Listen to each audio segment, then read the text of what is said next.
Hello everyone, আসসালামু আলাইকুম। Welcome back to my channel. আশা করি সবাই ভালো আছেন। আমিও আল্লাহর অশেষ রহমতে আলহামদুলিল্লাহ ভালো আছি।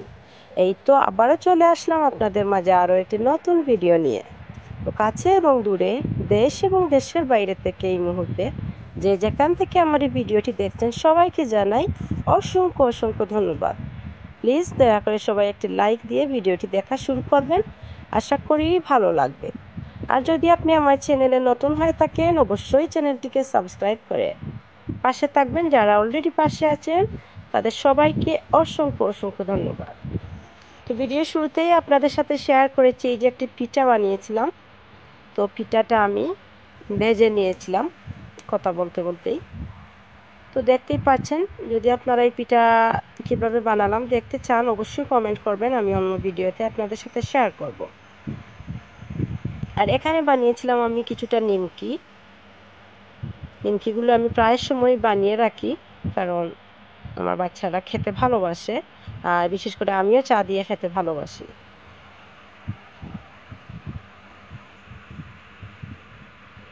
তো এখানে আমি ছোটো ছোটো করে নিমকি শেপ দিচ্ছি, দেখতেই পাচ্ছেন। এই যে কয়েকটা এভাবে বানাচ্ছি আর কয়েকটা আমি লম্বা লম্বা করে কেটে নেব।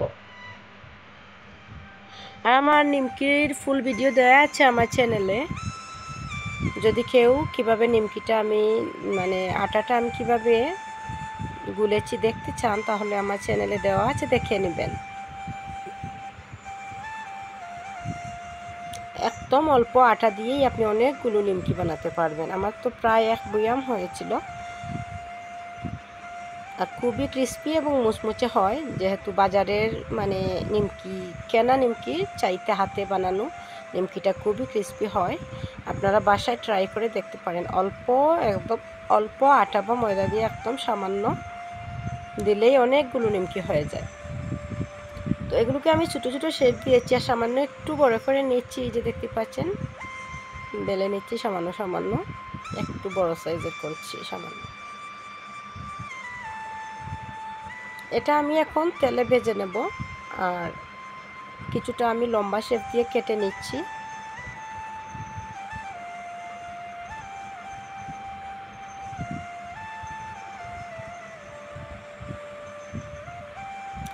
যারা যারা এখনো পর্যন্ত ভিডিওটি দেখছেন সবাইকে অসংখ্য অসংখ্য ধন্যবাদ।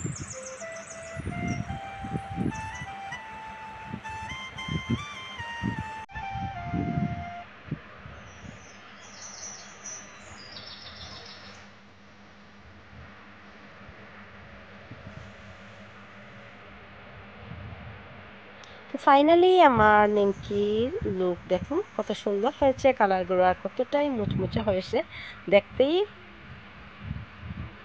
দেখেই বোঝা যাচ্ছে। আর আসলে ভিডিওতে ভয়েস দিতে এসে আমি অনেক সময় ভুল করে ফেলি। যাই হোক, সবাই ক্ষমা সুন্দর দৃষ্টিতে দেখবেন। তো এখানে আমি দুপুরে রান্নার জন্য আজকে নিয়েছিলাম এই যে কচুর যে মুড়াটা হয় বা অল, যেটাই বলুন না কেন, আমরা সিলেটিরা এটাকে কচুর মুড়া বলি। অন্যান্য ডিস্ট্রিক্টে শুনেছি এটাকে কচু বা অল বলে। তো যাই হোক, এটাকে আমি ছোটো ছোটো করে কেটে নিচ্ছি। এটা আমি আজকে ভাজি করব আর ডাল রান্না করব, সেটাই আপনাদের সাথে শেয়ার করছি।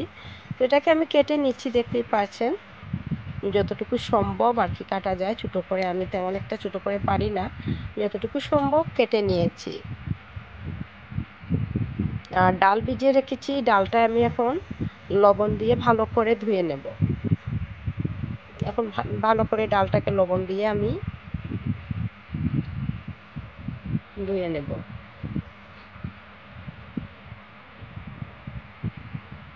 এখন আমার অফ ক্যামেরায় ধুয়ে নিয়েছি, পরিষ্কার পানি হয়ে গেছে, দেখতেই পাচ্ছেন ডালে। এখানে আমি ভাজি করার জন্য মুড়াটাও আমি ধুয়ে নিয়েছি।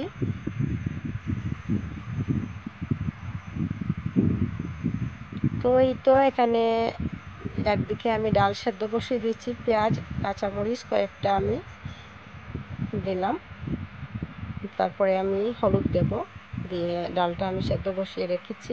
আর এদিকে আমি এই যে অলটা আমি রান্না করব, তো এখানে সাতকরা নিয়েছি ছোটো ছোটো করে কেটে চিংড়ি মাছ, পেঁয়াজ, রসুন।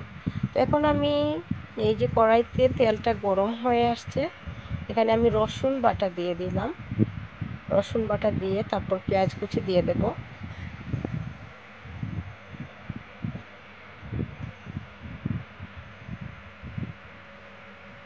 লবণ দিয়ে দিলাম পরিমাণ মতো।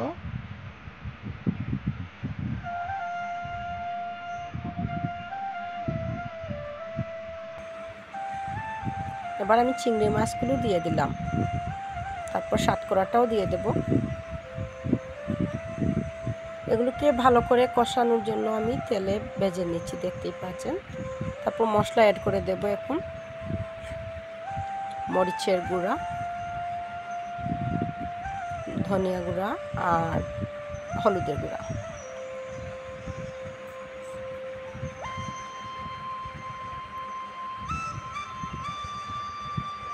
তো এটার মধ্যে আমি এখন অলগুলো কেটে রাখা যে ধুয়ে রেখেছি সেটা আমি দিয়ে দেব। এটাকে আমি ভাজি করে নিচ্ছি, এভাবেই বুঝতেই তো পারছেন আমি কি করছি। যেভাবে আমরা সাধারণ ভাজি করি সেভাবেই আমি করছি। তো আবার কেউ কিছু মনে করবেন না, আমি ভিডিও শ্যুট করলাম আপনাদের সাথে কথা বলতে বলতে, ভালো লাগে সেই জন্য। অবশ্যই সবাই লাইক কমেন্ট শেয়ার করতে ভুলবেন না আমার ভিডিওটি। কে কোথা থেকে দেখছেন অবশ্যই কমেন্ট করে জানাবেন। তো এই তো ভাজা হয়ে গেছে আমার চিংড়ি মাছ দিয়ে কচুর মুড়া বা অল যেটাই বলুন। তো আপনারা কে কোন নামে এটাকে চিনেন অবশ্যই কমেন্ট করবেন কমেন্ট বক্সে।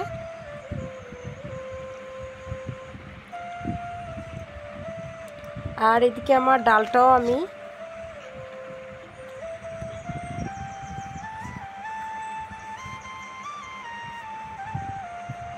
ডালের মধ্যে আর একটি মুম্বাই বড় মরিচ, যেটা নাগামরিচ যেটা আমরা বলি আর কি, তো এটা দিয়েছি। আর এই তো হলুদ দিয়েছিলাম। তো যাই হোক, এখন আমি ধনেপাতা দিয়ে নাড়াচাড়া করছি আর রসুন তেলে লাল করে দিয়ে দেব এটাকে আমি। এখন আমি অন্য চুলায় কড়াইতে আমি রসুন লাল করে নিচ্ছি এটাতে দেওয়ার জন্য। তো এটাকে গরম গরম ঢেলে দেব লাল করে রসুনটা আমি। তো আমার ভিডিওটি কেমন লাগলো সবাই কমেন্ট করে জানাবেন। সবাই ভালো থাকবেন, সুস্থ থাকবেন এবং সবসময় দিয়ে আলম ব্লগের সাথেই থাকবেন। খুদা হাফেজ।